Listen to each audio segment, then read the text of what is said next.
Good morning, good afternoon, and welcome back to BoF Live. Thank you very much for joining us today. This year, senior fashion executives across the industry have responded to growing calls to reform fashion's role in and perpetuation of systemic racism. And last week, BoF Careers launched its latest white paper, How to Create a More Inclusive Recruitment Process, sharing insights and expertise from 8 global HR experts and academics to learn how fashion companies can help create a more diverse and inclusive workforce by overhauling their hiring practices across all levels of seniority. Today, I have the pleasure of being joined by 3 of these experts to discuss some of those topics from the white paper.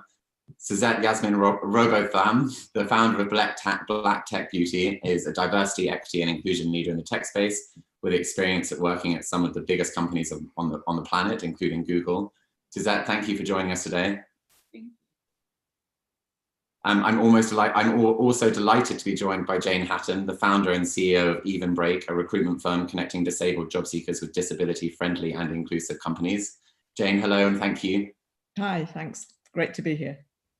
And lastly, but certainly by no means least, Suki Sandhu, the founder and CEO of both Audeliss and Involve, an executive search and firm dedicated to diversity and an organization dedicated to advancing diversity and inclusion in business, respectively. Hi, Suki. Thank you for being here. Hi, everyone. I don't know why I just waved, but hello. Please feel free to wave. Hand up, very welcome.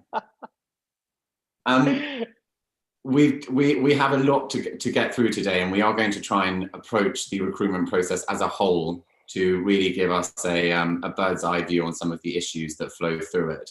And I wanted to kick off by just giving our experts the opportunity to maybe summarize what they view as the biggest issues in our recruitment processes today. And Suezette, would you kindly kick us off? Absolutely. Thank you, Robin. I use my hands a lot too, Suki, so thank you for permission to me, which is always what I want to bring to any space that I come to in terms of authentic leadership. But when I think about hiring processes and the issues that plague hiring processes, I would say it is very much those things that allow for bias to exist within our systems and processes, right? That could be anything from the way that we are looking at resumes, right? It could be also the way that we are assessing for capabilities and competencies within the interviewing process itself.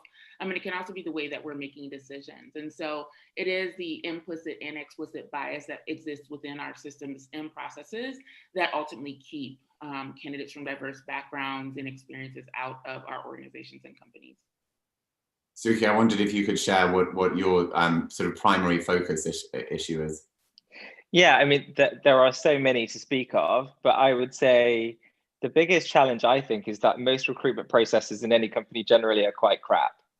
And the reason for that is because when you're trying to do your day job, recruitment almost becomes less of a priority. But then the issue is you need the resources, you need someone in that seat. So time to hire becomes the critical reason why you're recruiting. So that means you do it quickly, you don't have the right processes in place, bias seeps in, you make the wrong decisions, and it's just a complete mess. So it's trying to think of ways of how you mitigate that time to hire by knowing the kind of skills you might need to hire into, but just making it more of a priority. I know it's really hard because you've got your day jobs to do, but this is also someone that you're bringing into your business. And part of inclusion is to make sure they're coming into a business where they belong. So if you're already starting with a crappy recruitment process, I can only just imagine the onboarding is going to be even worse and that person will probably leave. And you most likely won't have anyone diverse. I could go on, but I'll pass the baton to Jane. Yeah, everything that you've already said, I agree with. But I think for me, it's about the whole dialogue around diversity and inclusion needs to change. It should be about talent. And I think where some of the barriers come from, it seemed to be a nuisance, it seemed to be another initiative, it seemed to be something that's not really relevant to my day job. But actually it is, because we're talking about talent, we're talking about getting the very, very best people. And often those crappy recruitment processes that Suki referred to prevent organizations from attracting and assessing and accessing that talent. And I think if hiring managers and recruiters were to be thinking about this, not in terms of, diversity is something I've got to think about as well, but thinking of it about how do we get the very, very best talent and make sure that when they join the organization, they can thrive and contribute in the same way that everybody else can. So let's not make it a chore, let's make it an absolute business imperative. One of the things McKinsey published some research over the last couple of years that found that 48%, there was a 48% profit differential between the most gender diverse companies and the least gender diverse companies. And that's obviously only one aspect of diversity. But something I found very interesting in some of the insights you shared for our white paper, Jane, is this concept of neurodiversity and having different perspectives to solve problems and create opportunities around the table. And before we move on to some more specific action points as to how to build an inclusive recruitment process, I wondered if you could maybe reiterate or just sort of continue the point that you were making, and Suki and Suezette, please do jump in, about some of the opportunity that's being left on the table by maintaining these outmoded ideas of cultural fit and just not really revitalizing something that has never really been thought through. Absolutely. And I think, very much until recently, the whole, again, the narrative around employing disabled people as being, oh, what a shame, poor people, we should give them a chance. And actually, when you look at what you need in an organization, I mean, McKinsey, yes, and Gartner and Glassdoor and all sorts of research that suggests diverse workforces make for a much better organization. But if you think about disability, which is my kind of area, a specific area of interest, disabled people will bring with them the same diverse range of talent that everybody else will, plus. So someone who is neurodiverse, so that means someone with autism or someone with Tourette's or someone with dyslexia or dyspraxia, have different ways of thinking. And actually what we really need in all of our organizations is different ways of thinking. So we're not all sitting around saying, yeah, oh, that's a good idea. Yeah, let's do that. You get people who say, why are we doing it that way? Isn't there a different way we could do it? And we all need people to challenge what we do and challenge the status quo. But I think over and above that, particularly now that we're looking at more flexible ways of working, since COVID, people who are used to working flexibly, used to doing things differently, used to working remotely, are disabled people. So we're going to be great in the new COVID era. And then sorry, I'm rambling a bit, but also that whole social model nature of disability means that disabled people, whatever their impairment, whether it's mental health or autism or using a wheelchair, whatever it might be, face obstacles every day that other people don't. And so we have to develop creative thinking skills, problem solving skills that other people might not have to because they take those things for granted. And actually what you want in your organization are problem solvers, creative thinkers, innovators. So again, it's about changing the whole narrative from poor diverse people, poor, disabled people, let's give them a chance, to, oh my God, we need this talent in our organizations. And that goes for every other protected characteristic.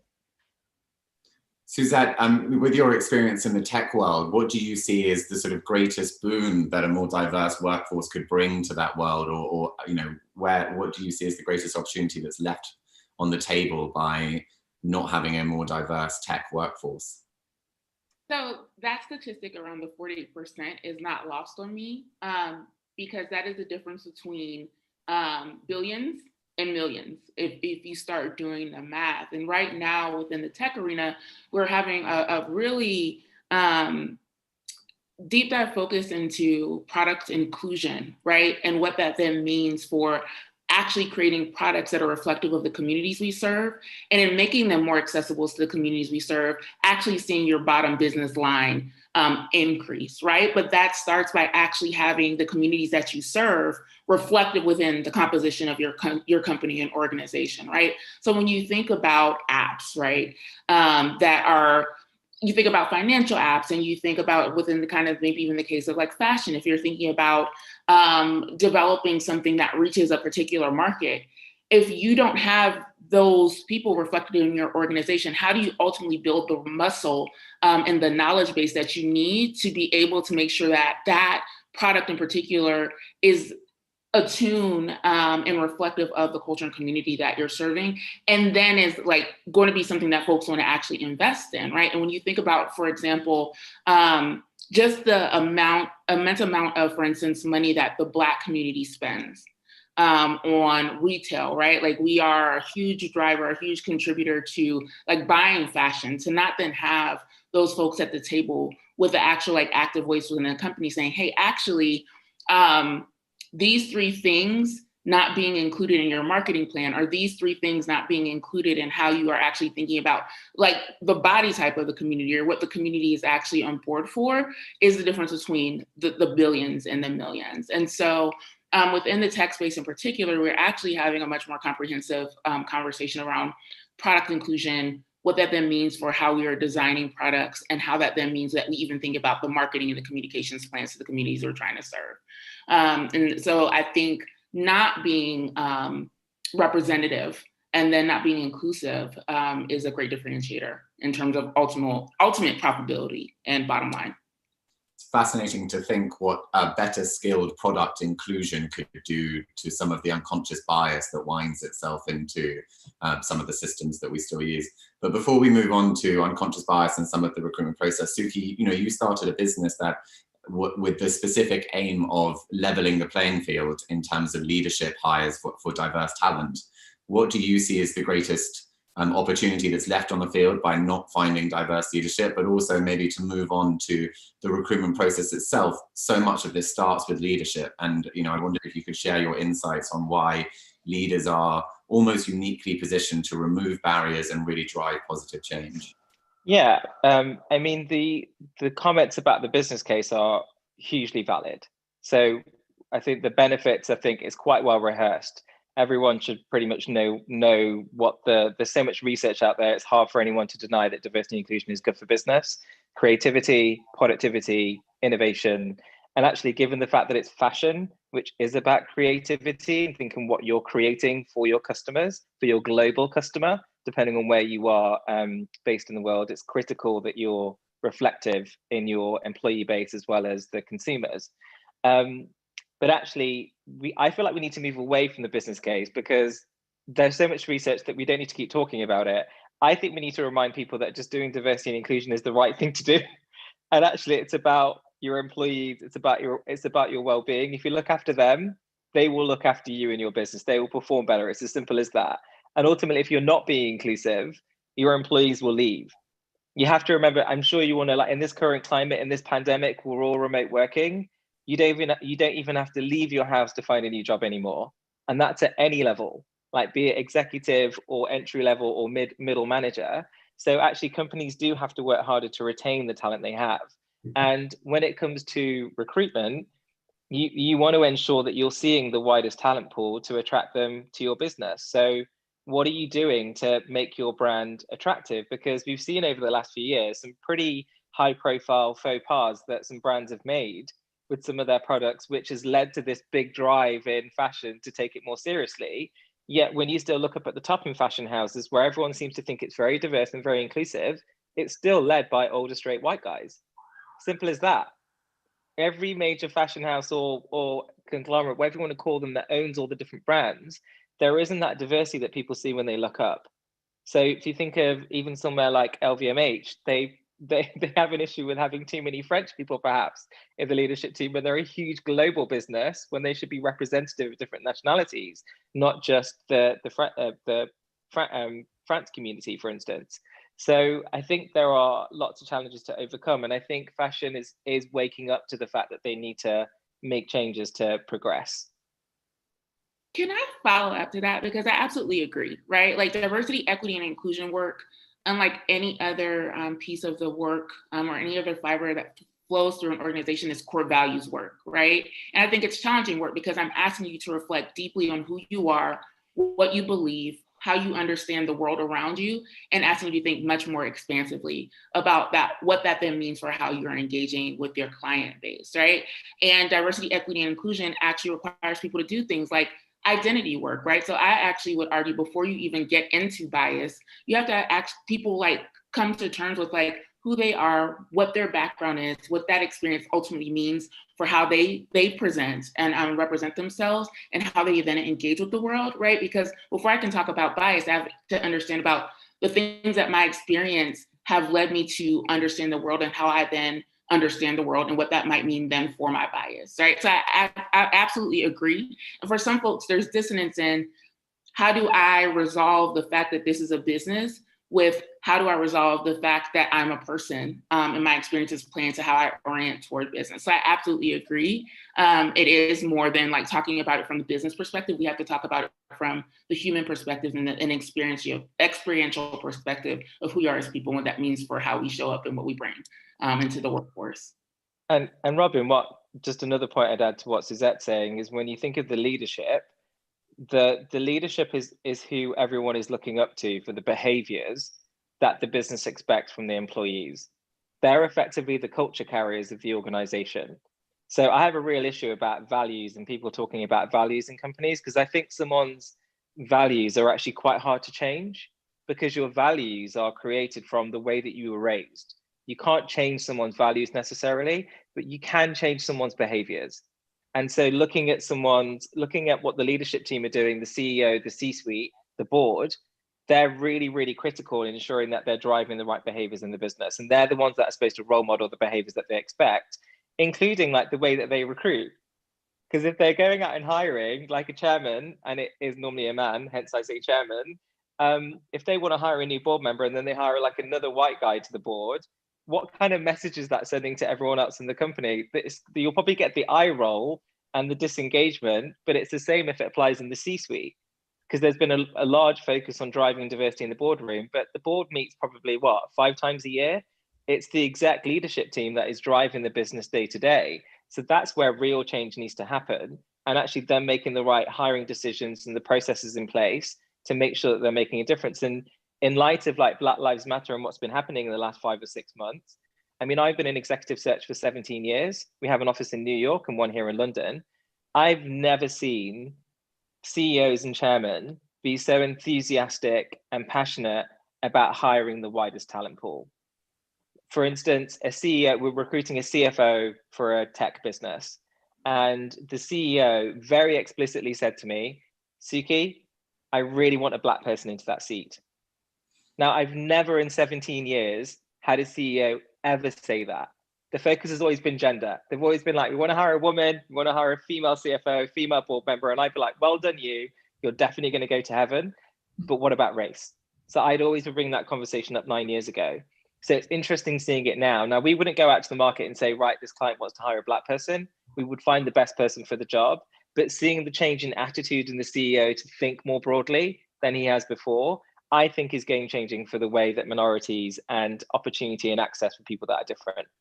One of the consequences of not only a greater awareness of the injustice in our world that the social justice movements that broke out across the world over the summer have prompted, but also of a keener sense of the moral imperative for inclusivity and diversity, which we've all just discussed, is now being felt by the younger generations, where there's a lot of young talent, has meant that Jane, I think you actually said this in the white paper, that interviews have become a two-way street.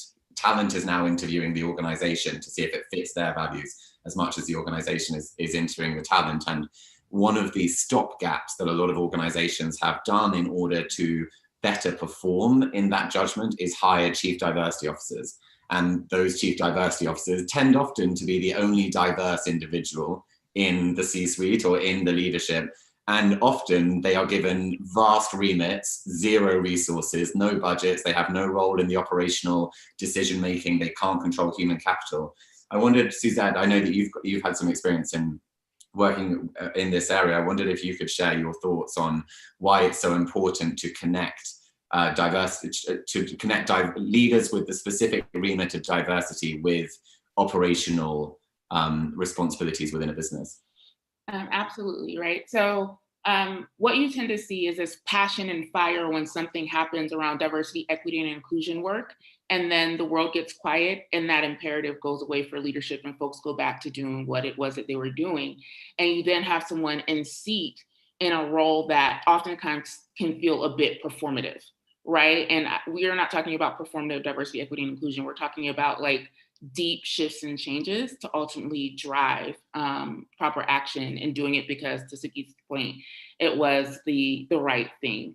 And I think oftentimes what we see, and if you even think about it from the perspective of human capital, because people operations work tends to be a cost center to our organization, it is less resourced, it is less funded, sometimes unfortunately is less valued. And so it's given less opportunity to actually help drive what we need to happen in terms of a bottom line. And so from my perspective, a chief diversity officer either needs to be attached to an operational function or needs to run an operational function so that the diversity, equity, inclusion work becomes just as fibrous to whatever that operational function might be as it would to any other organization. Because what you see, even in larger organizations like the ones that I've worked for, a chief diversity officer spends more of their time trying to influence their peers, right? So like, let me convince the chief financial officer, like this is an imperative, we actually need to be investing in this space. Or in some instances, the chief human resource officer is separate from the chief diversity officer, and you're spending more time trying to convince them that you need to change your processes around hiring than actually owning and being able to say, like, here's what it is that we're actually doing, and this is how I'll drive that work forward.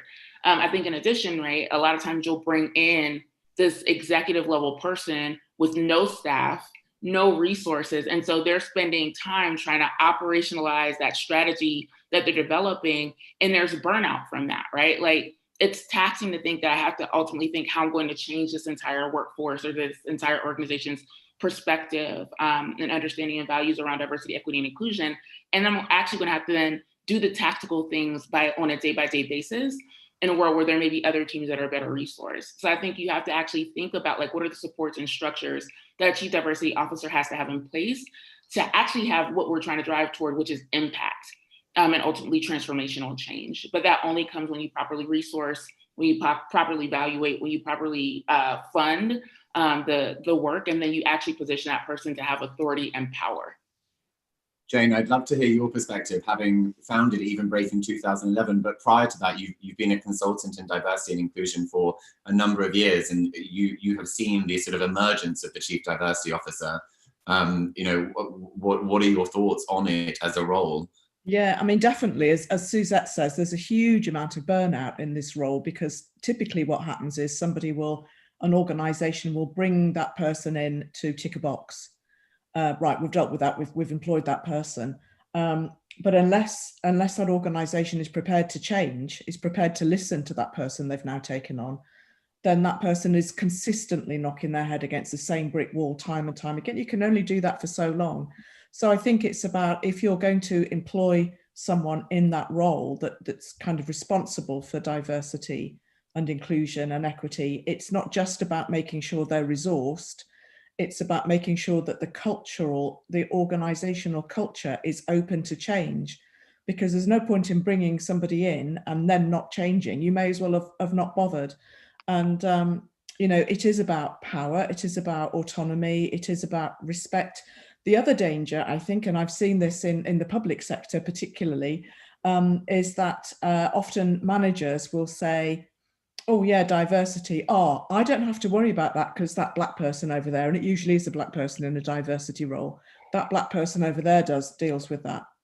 And so I don't have to worry about it. And actually the whole point of having a chief diversity officer is that it embeds practice that involves everybody in the organization, to embed it within their everyday behaviors, work practices, and all the rest of it. I want to start now with talking about some real actionable insight as to how to approach thinking about a recruitment process and some of the common errors that a lot of companies fall into. And I want to start with the talent pool, but I do want to stress that, you know, it's the talent pool is often used as an excuse, or it's often somehow say it's not a talent pool issue, but it is. So, but I think we can address that next when we talk about how to create a process that ensures that all candidates are treated fairly and that their needs are met. But before that, when we think about widening the scope of where companies can find talent that is diverse, and where they can create opportunities for previously underrepresented groups within their business, how do you approach? Let's start with you, Suki. Given that you have through Audeliss, you have worked this out for yourself. How would you advise companies to approach widening their scope? What kind of partnerships are necessary? What kind of consultants are necessary? What kind of how would you do it? Well, I mean, for any senior hiring, you should be retaining Audeliss, my company. We'll certainly show you how to do it. But actually, the way in which we speak to, and we do senior level hiring, is we always start with the brief. So we get under the skin of what it is the client's looking for, so that we can then think more holistically about where that candidate can come from. So let's say, for instance, it's a chief marketing officer for a fashion brand. We will speak to them about, well, what are the core skills that they need? Can we look in industries outside of fashion? And if we're looking outside of fashion, what are those kind of B2C consumer businesses that they might be interested in, like tech, retail, other parts where marketing actually might be really highly valued. And then we're also challenging the brief in terms of where they can find someone, like, can we have someone that can grow into the role? So we're looking at the skills or people below the exec level, where if you think of that pyramid of talent in every company, in every industry, there's lots of diversity at the bottom, and as you climb, it gets less. So we call it that marzipan layer, where we can look below and identify more candidates, where there could be diverse candidates ready for that executive move, but they're in a glass ceiling where they are right now. So we try and be very strategic and granular about the skill set itself to try and get the hiring manager to think differently, and almost just challenging their perceptions about who they think is the right fit for the job. You also find that sometimes they will prioritize some of the diverse candidates in a search process because they know what good looks like. They actually want to give the underrepresented groups more of a chance to get the job because they've seen the benchmark of what, say, a straight white male candidate looks like, and they've just done 5 of their hires before that, which all went to the straight white guy. So what about giving some of the diverse communities a chance? So you're effectively leveling the playing field and providing more access to those opportunities, because when you're doing diversity hiring, it's about widening the gate, not lowering the bar.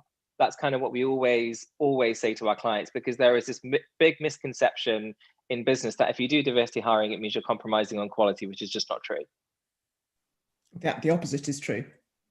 Jane, perhaps you want to share some of your thoughts on widening the talent pool. The disabled community is, is shockingly overlooked to this day. Even in conversations around diversity, it is too often left out. And how would you advise others to plug into that pool of talent?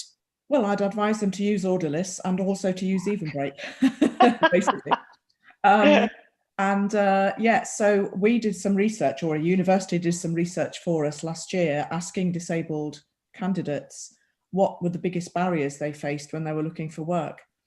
And they had over 700 respondents, so I think the findings were worth listening to. And by far, the biggest barrier that disabled candidates said they faced was not knowing which employers they could trust. Every employer says, we are an equal opportunities employer. But actually, most people know that most organisations aren't when push comes to shove. So I think the imperative thing that people have to do is give diverse candidates confidence that their talent will be looked at, that there won't be an assumption that, well, you're black, so you can't do this, or you're a woman, so you can't do this, or you're disabled, so you can't do this. So it's about, how do organisations persuade diverse candidates that this is an organisation where you will thrive and flourish? There are lots of ways of doing that. Obviously, I'm going to say use a specialist job board. Our candidates will say to us, if we can see that an organisation, so for example, we work with Depop, we work with Matches Fashion, we work with John Lewis, so we're talking about retailers as well. If our candidates can see that those organisations are paying to advertise their vacancies on a job board that's just for disabled people, they have the confidence to apply. This organisation is serious about looking at diverse talent.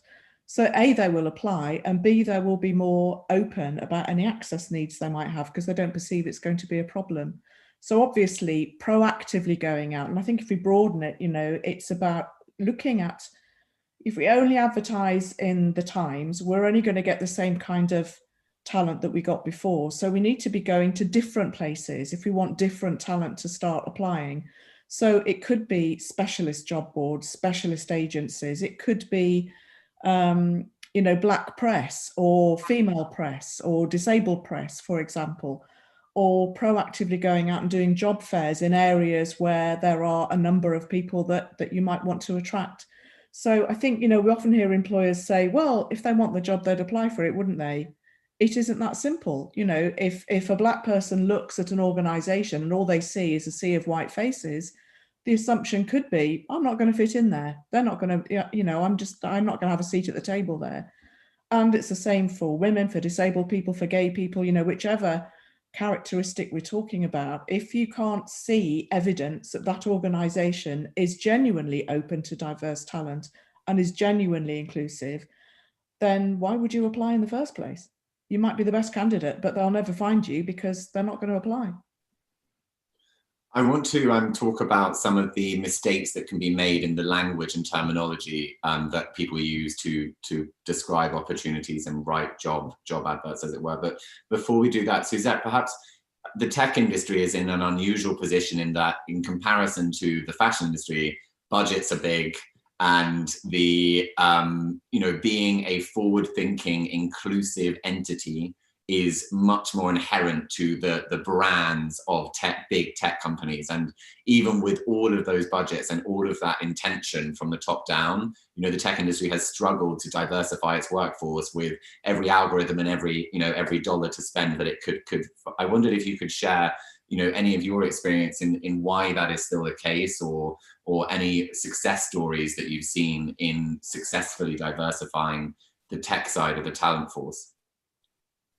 So I would say generally the tech industry has a long way to go in terms of actually building a more inclusive workforce. Some of that is just the nature of, like, when you think about tech, and if you go with the ideology of meeting people where they are, tech started in a bubble with folks that knew folks. And if you even look across the tech industry, people are passing between companies and organizations based on relationship, right? And so I think now that tech is being held much more accountable, either by governmental regulations or even on their own accountability measures, which are their diversity reports, still a long way to go. And I think some of that comes with, you know, tech is like, we are like, move fast. So you like are flying a plane while you're building it and you iterate as you go. And you can't do that in a recruitment process. And what you very rarely see is like a really strong recruitment strategy that really speaks to how companies or organizations are going to infuse diversity, equity, and inclusion into their model and their method of looking for talent. And so folks will latch on to an idea or a notion without having it linked to something much more strategic to make them accountable or hold them accountable to actually doing that. And so where I think there is a strong area of opportunity is actually creating comprehensive talent strategies and plans that, no matter how the business shifts, no matter what the new innovative thing is, no matter what it is you're trying to create, you are held accountable to those goals and objectives and key things and metrics that will move the work forward. And I'll use an example of, you know, in the last few years, folks have gotten really attached to this idea and notion of, if we have a historically Black or college university plan, we'll find more great Black talent. And my argument is that is one source for finding Black talent. For instance, I love Morehouse College and University, or Morehouse College.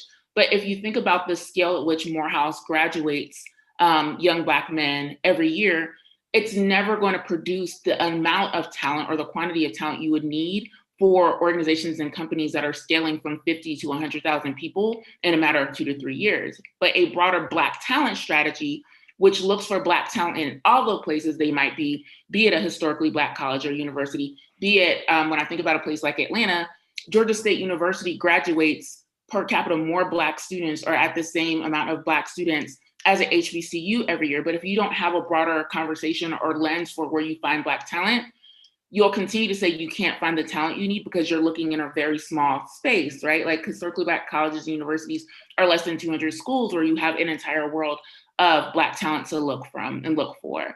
And so I actually want to see, from my industry in particular, but from industries in general, comprehensive strategies and plans for how you actually identify and bring talent in. And it's not just HBCUs, and it's not just, you know, one or two things. It's an actual overarching plan. Can I just add, Robin? I mean, I think plans and strategies are really important, but it's still the process itself that needs to be fixed. Because I think we've had some great examples from Suezette and Jane about where to find diverse talent and the channels to go to.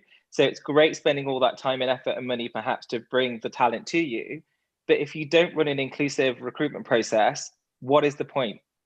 There is no point in spending all that money finding talent if you can't level the playing field through a process. So in Involve, for instance, our sister organization to Audeliss, we run lots of different trainings, and one of them is specifically on inclusive recruitment. And you can imagine in light of the last 5 months, it's been an incredibly popular training because recruitment is almost like a tangible action that you can implement in a business to try and have some impact and change.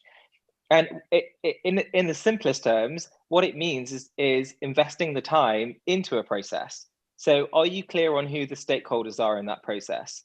Are you clear on what the brief is? Are you clear on how you're assessing that criteria? Are you going to be doing competency-based questions or strength-based questions? When you're collecting that feedback from the stakeholders, is it all in line with the competencies and the assessment criteria? So that you don't get someone turning around and saying, she's not a cultural fit, we don't want to hire her. So are your recruiters then challenging those stakeholders and those hiring managers to say, well, actually, where was cultural fit in this assessment criteria? Can we go back to the data points and the evidence of what you assess them against? Because it has to be consistent and it has to be robust. But it's also ensuring that you're holding the hand of the candidate on the other side to coach and mentor them going through a process. Because right now, it's a war for diverse talent.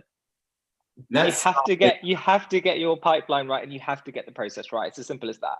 So let's, now that we've established some potential sort of better ways to think about the pipeline, let's start with the first process of the first step in that process, which is crafting a job description. Could all of you identify some of the common mistakes which exclude demographics or individuals from those job descriptions? Like, just we're all smiling, Robin, because we've all got loads. We've all seen the worst, I think. Quick fire round of the worst you've seen, and perhaps the unintentional impact that maybe some of the community that are watching might not recognize, that maybe innocuous and innocent sounding words actually have on demographics that are underrepresented. I think the biggest mistake is trying to replace a person that's just left. So Bob left, and we loved Bob, and Bob joined us 20 years ago, and he was great. What we need is another Bob. So let's craft a job description around Bob.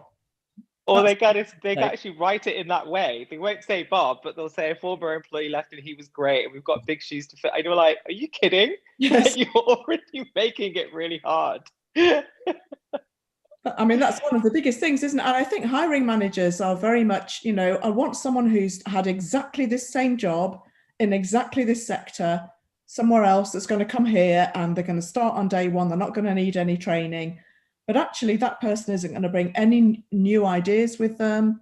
Why would they come to you from another organization if they're feeling settled at that organization? So we shouldn't be thinking about replacing Bob. We should be thinking, right, we're 20 years on now since Bob joined us. What does this role really need now? What are the skills, strengths, the transferable talents that we need for this particular job now? Because now's an opportunity, now he's gone, to see what we really need for the future. The world has changed in the last year, let alone the last 20 years. We need different things now. I think role profiles are really challenging because there is the language element of role profiles, and making sure that you're not using language that's too masculine, language that's going to put off someone that might be older if you're using dynamic or passionate or energetic.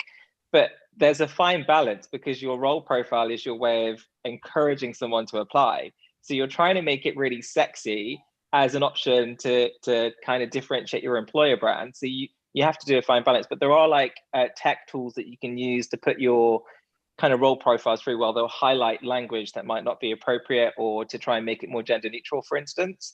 But I think working on, because it's not just going to be about the job, it is going to be about who the person's working, who the hiring managers, who they're working for. And they're going to want to know more about the business. They're going to want to know more about like the culture, the values, the behaviors. They want to know what you've been doing, because definitely millennials and Gen Z talent, they definitely will be looking at what the board looks like, what the leadership team looks like. If they don't see themselves represented, they won't apply.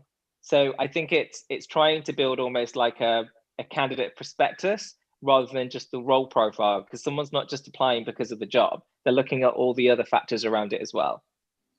One of the concepts that I think is likely to continue as we start talking about the interview process and reviewing resumes and CVs and things like that is the idea of interviewing and hiring for competency rather than credentials. And I wondered whether if any of you wanted to start when we think about the hiring process at the next stage, when people are judging different candidates, sharing information internally about candidates' performance, and what in things like recency bias, confirmation bias, all those sort of things.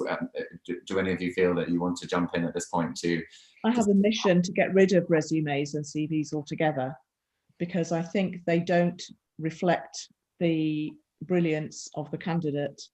They tell a story about the opportunities that someone's been lucky enough to have access to. So if you look at the CVs, for example, of a Black person, they may have not been given opportunities to show their real skill because of discrimination. A disabled person may well not have had a role where they can show their real talent. So what their CV shows is work history, which is around historic evidence, doesn't say anything about potential, but also doesn't account for whether that person has had the same opportunities as other candidates applying for the same job to show their brilliance in another way. So for me, the potential for bias in a CV, it's just infinite. I can't see it, you know, the name, the address, what university they went to, who they worked for. You know, if they work for a big company, well, they must be good then. Not necessarily. If they went to, you know, Suezette said, you know, at one of the, you know, red brick universities in the UK, does that mean they're better candidates than someone who's perhaps nobody in their family's ever been to university and they scraped through what was a former polytechnic, but they may have had to work 10 times harder than someone who's been spoon-fed, you know, all their lives. So I think for me, CVs they're not relevant. It's more about what are the strengths that this candidate needs in order to do this job? What are the skills, and they may be transferable from in-work or out-of-work experience, and how do we measure those? And it's certainly not by a list of jobs they've had in the past. That's my view. And I know recruiters fall over in faints when I say I think we should abandon CVs, but I think we should abandon CVs. There's a real... Please carry on. I was going to say, I think that's a bit extreme to get rid of CVs entirely, but I do think that you can edit the data that comes in it, like removing education, removing dates.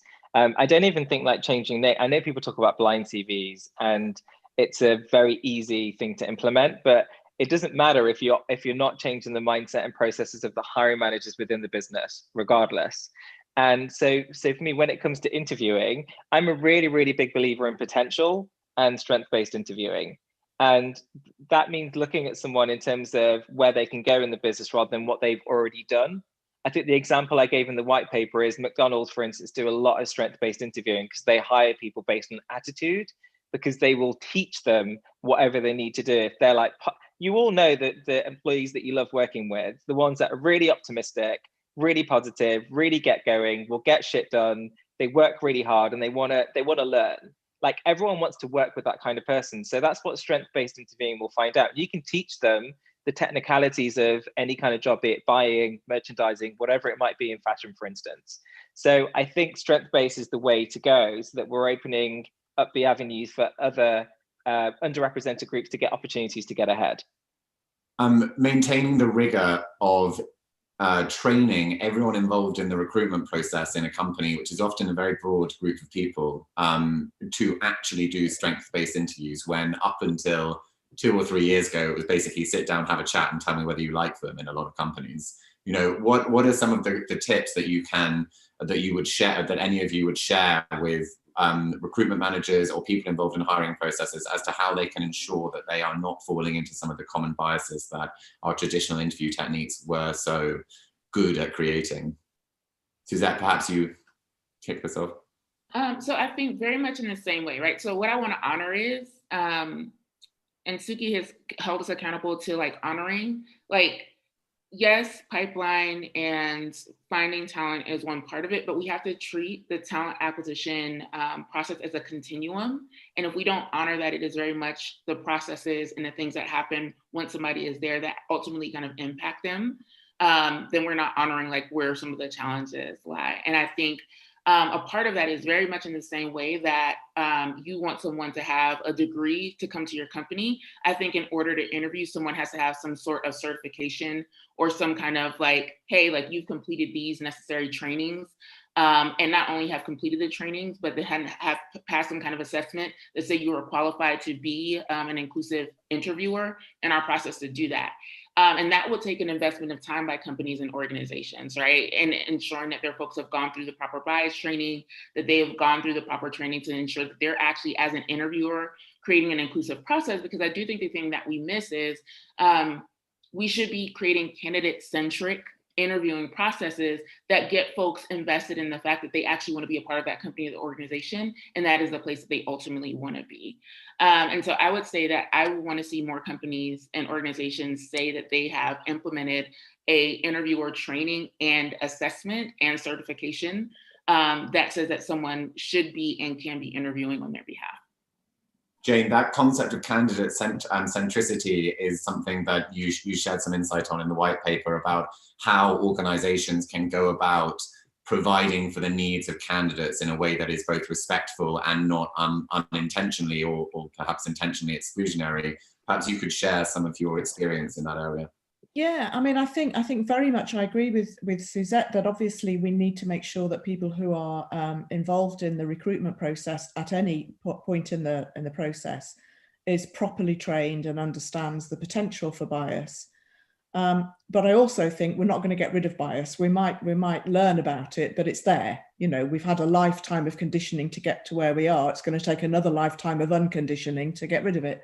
So I think there's a balance between making sure, absolutely sure, that all of the people who are involved in decision making or any contact with candidate are trained properly, but also that the process itself rules out the potential for bias.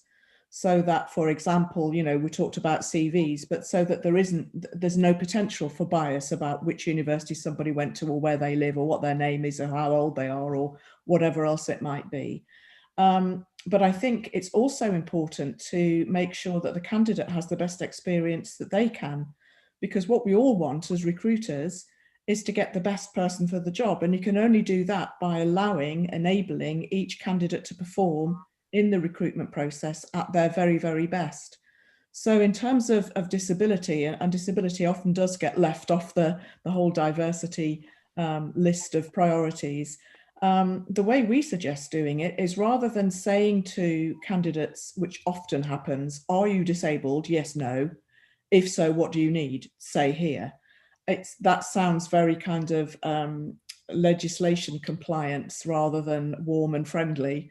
And what we suggest is that something like, we want all of our candidates to shine in this process. What do we need to do to make that happen for you?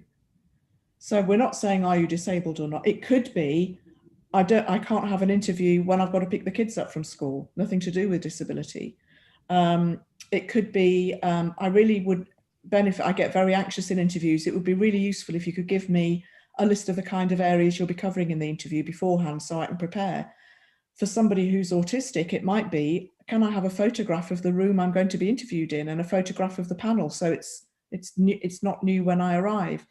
And it's not usually complicated things, but I think just saying to the candidate, you know, we really do want you to we want to see you at your best so we can make the decision, enables the candidate to have a much better experience and to be able to say, this doesn't work for me. One of the questions I just noticed in the chat was about how you work with candidates who might not have had experience in that particular sector before and are bringing transferable skills with them. And I think often alongside interviews or even instead of interviews, it can be really good to get the candidate to demonstrate their strength in a particular field. So I'm sure Suezette will find that, you know, in tech, if you want a coder, is it better to ask them in an interview how good they are at coding? Or is it better to give them some coding to do and you can see how good they are? And actually, the logical thing to do is give them a work-based test. Let's see how good they are at one of the tasks they'd have to do in that job.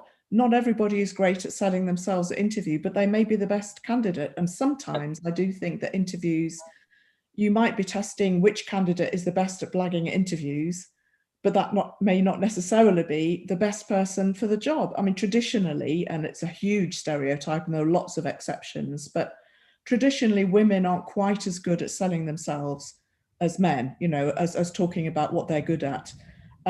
We are, you know, some cultures are socialized out of being boastful, which is actually what you need to do in an interview. Some people have social anxiety. You know, there might be all sorts of different reasons why someone doesn't perform well at interview, but would be the best person for the job. So for me, the assessment needs to take into account all of that so that every candidate feels they have the opportunity. Maybe I'm not good at answering questions about myself, but I'm brilliant at graphic design. Let me show you, or whatever it might be. Can I also just add, like, I think it's about consistency in process, like to make sure that the candidates all go through the same process. So the advice around maybe giving the candidates like the interview questions beforehand so they can prepare is brilliant. For everybody. But how many people go into an interview where they've not even thought about what questions to ask? They literally would just have the CV and they'll blag it as they're doing it.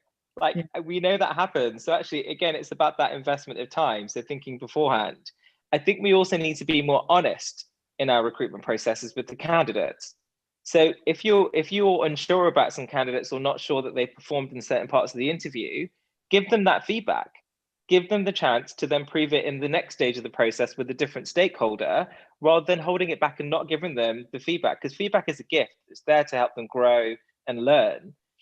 So I think that's really important to think about. I just wanted to mention those particular areas. And actually, one really good question to ask in an interview with candidates, which I do in all our interviews when we're interviewing for boards or leadership teams, is at the end of the interview, I say to them, look, is there anything that we haven't covered today that you think would really support your application?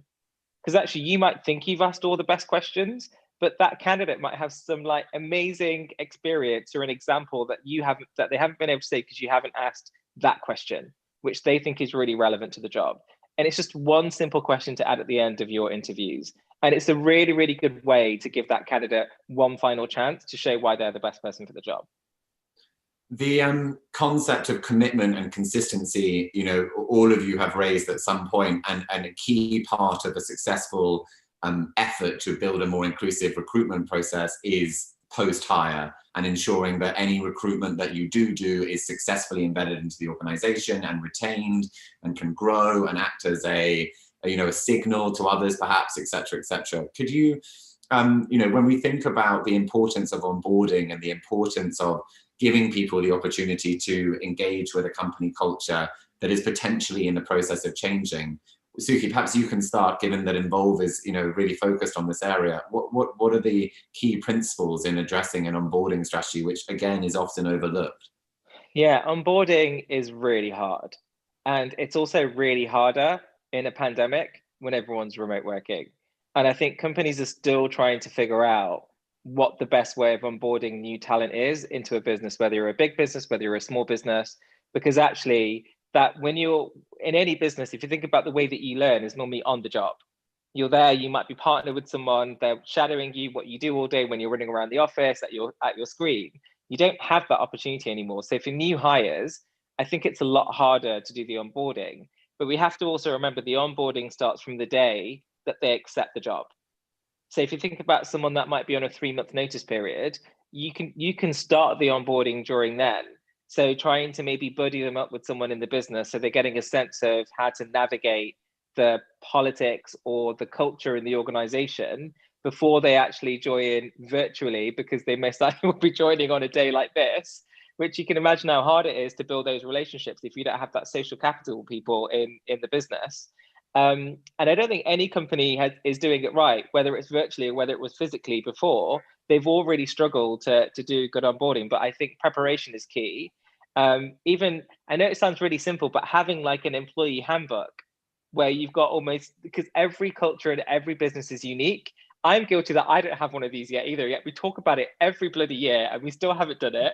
And you just build a handbook where you can talk about the culture, the key people, the processes, and just putting it all in somewhere where someone's got a guide, but someone actually talking them through that, rather than just sticking them onto a training where they might have 2 screens and they're probably not paying as much attention because they're trying to also do the day job.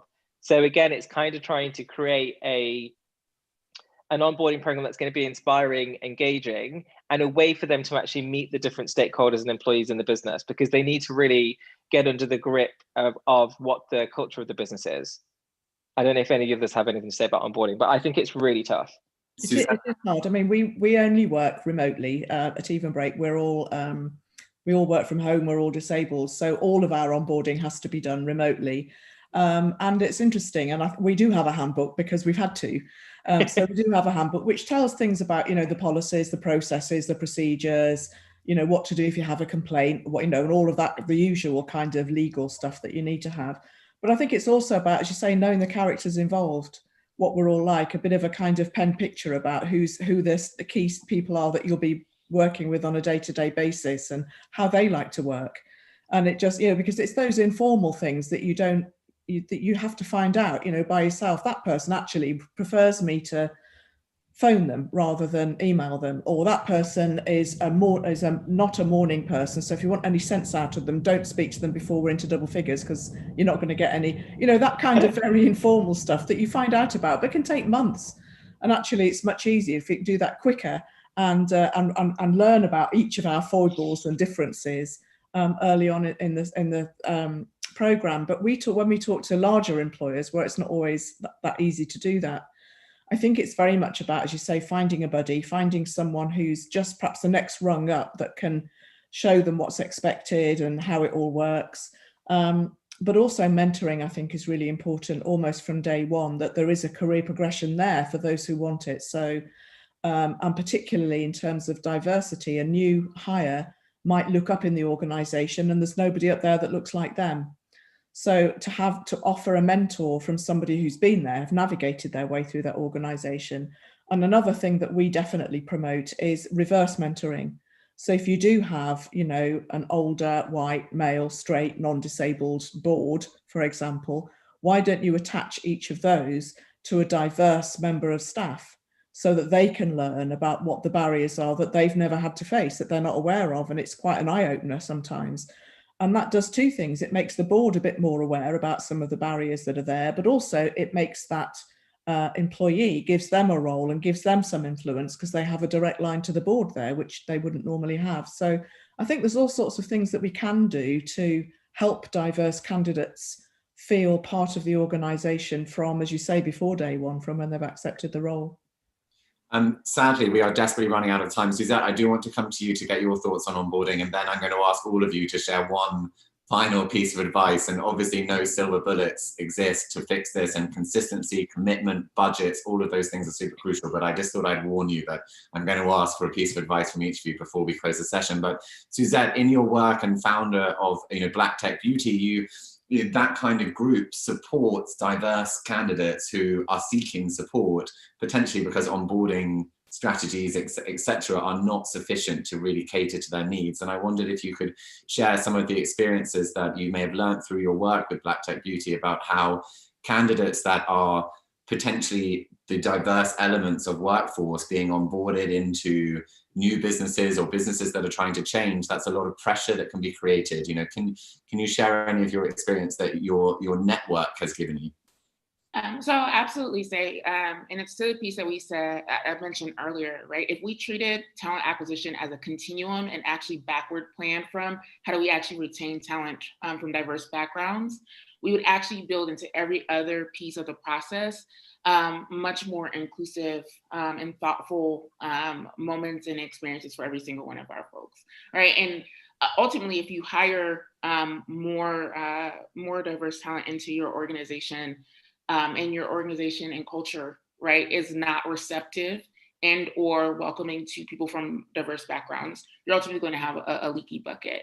And so what I would challenge folks to do is actually take a really reflective and deep look into your culture and be comfortable with the fact that it's going to be uncomfortable to suss out those things that are causing folks to leave, and then begin to build a process that actually addresses that, right? And so I think time and time again, the things that I've seen in terms of my colleagues that have left organizations, the reason I have left organizations has been because of leaders and managers that have created environments that are toxic and are not welcoming of me.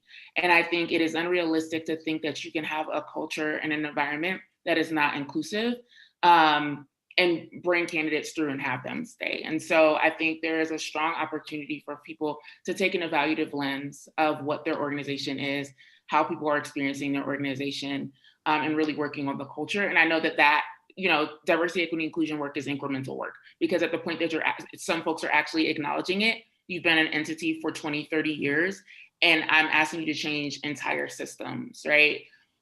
So the thing that I would encourage newer companies to do, for a piece of advice, is think about how you can make diversity, equity, and inclusion a part of your foundational work, because then it becomes much more fibrous than having to go back and fix. Because I think we're at the point where folks are having to course correct and fix, as opposed to having transformational change be just a part of the work that they do. Thank you. Suki, do you want to give your final piece of advice? Yeah, I mean, it's really hard because there isn't just one bit, like you said, there's not a silver bullet. My advice then would be is just to genuinely invest the time into a recruitment process. If you invest the time, you'll get the right results. And I definitely would start with the brief, like what is it you're looking for? Because if you don't try and widen the brief of where you can find that talent, you're not going to find a more diverse talent pool anyway. So I would say invest the time, analyze the brief, and try and think as widely as possible where that candidate could come from. That'll probably be the one bit of advice that I think is really key. Jane, what would you like to add? Yeah, I mean, I think for me, it's all about intersectionality, and for the narrative to be that diverse talent is about talent. And if we're going to be changing our recruitment processes, which clearly we need to, that process it's kind of an iterative thing, and it needs to be led by people with lived experience. So rather than, the white recruiters deciding what Black candidates might need, or what, non-disabled people deciding what disabled people might need, or men deciding what women might need, the more it kind of success breeds success. The more diverse people we have in our organization, the more lived experience then can inform, improvements in what we're doing. So some organizations will say, well, we can't start advertising for diverse talent yet because we haven't got it right. Well, you're not going to get it right without those diverse people there to lead that. So I think it's very much about saying, don't wait to do this, do it now. The more diverse talent you have, the easier it will be, because you'll have lived experience which can inform everything you do. Robin, can I add one more kind of advice point to just what they said? Like, what we don't acknowledge is when you leverage a lens of diversity, you actually open up the playing field for everyone. And so I think sometimes people hear, oh, like we're trying to implement a diversity strategy, not really hearing that us like really thinking comprehensively about solutioning for this particular challenge means we're going to have access to talent that we've never had before because we've addressed this problem, right? And so, for instance, when people are thinking about like location and like really like, where they should be and where they should be looking for talent, if you, for instance, center a place like Atlanta, Georgia as like pound for pound, like you will find the highest per capita number of Black software engineers. By opening up to a market like Atlanta, you will also have access to a cisgender heterosexual white man you've never met before, a lesbian white woman you've never had access to before. But like leveraging a lens of diversity actually creates opportunity for everyone. And so I think that that's a really important point, because sometimes people are like, oh, it's like very zeroed in and siloed. And I'm like, no, you're like broadening the playing field and opening up the gates for everyone. I think it's a perfect sentiment to end the session on. So thank you. Thank you all so much for being a part of the session and sharing your insight and expertise. And thank you to all of the experts that contributed to the white paper. The white paper is available to download now. Please do download it and benefit from the experience of all of these brilliant people that have joined us today. I do have one final thank you to also thank Sophie Saul, who was instrumental in creating the white paper. So thank you to Sophie as well. But thank you all for joining us this evening. Or this later on in the morning if you're in the States. I'm sorry that we've run out of time, but I hope it was beneficial and that positive impact will result from this conversation. So thank you all and goodbye.